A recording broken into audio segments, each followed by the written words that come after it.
And so next week new பிரேமோ Kumar வந்து நல்லாவே மாறிட்டாங்க. குமார் ரொம்ப ஃபீல் பண்ணிட்டு இருக்காங்க.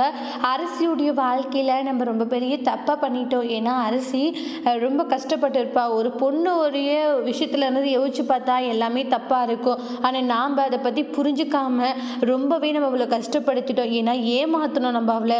அவள் பக்கம் இருந்து யோசிச்சு பார்த்தா எனக்கு ரொம்பவே கஷ்டமாக இருக்குது அப்படின்ட்டு குமார் அவங்களுடைய தப்பு என்னன்றதை புரிஞ்சுட்டு ரொம்பவே ஃபீல் பண்ணிட்டு இருக்காங்க. என்ன இருந்தாலையும் நம்ம இப்படி ஒரு தப்பு பண்ணியிருக்க கூடாது அப்படின்ட்டு குமார் நினைச்சு கவலைப்படுறாங்க. அப்புறமா தனியாக வந்து ராஜு கிட்ட பேசுவாங்க. நான் அரிசிக்கு ரொம்ப பெரிய தப்பு பண்ணிட்டேன் ராஜி. இப்போதான் என்னுடைய ஃபைண்ட் அப்பில இருந்து யோசிச்சு பார்த்தேன். நம்ம பண்ணது எவ்வளோ பெரிய தவறு, முட்டாள்தனம் அப்படின்றது எனக்கு தெளிவாக புரிஞ்சுது அப்படின்ட்டு உண்மையாக வந்து அவங்க பேசிட்டு இருக்காங்க ராஜி கிட்ட. ராஜி அண்ணன் நீ மாறிட்டு என்ன உண்மையிலே சந்தோஷமா இருக்கானே, இனிமேலும் நீ அரசியை கல்யாணம் பண்ணிக்கணும், அவளை அடியணுன்றதை விட்டுட்டு அந்த குடும்பத்துக்குள்ள எப்படி இருக்கலான்றதை இது பண்ணிக்கோன்னு அரசியை ஒரு ஃப்ரெண்டாக எடுத்துக்கோ போதும் அப்படின்ட்டாங்க. உனக்குன்னு ஒரு லைஃப் பார்ட்னர் கண்டிப்பாக கிடைப்பாங்க ராஜி. நான் உண்மையிலேயே வந்து அரசியை காதலிக்கிறேன். என்னையும் அரசி நீ தான் ஒன்று சேர்த்தணும். நான் இந்த டைம் கண்டிப்பாக அரசியை நல்லா பார்த்துப்பேன் அப்படின்னு குமார் சொல்கிறாங்க. குமார் சொல்கிறத கேட்டு அரசிக்கு பயங்கரமான ஒரு அதிர்ச்சியாக இருக்குது.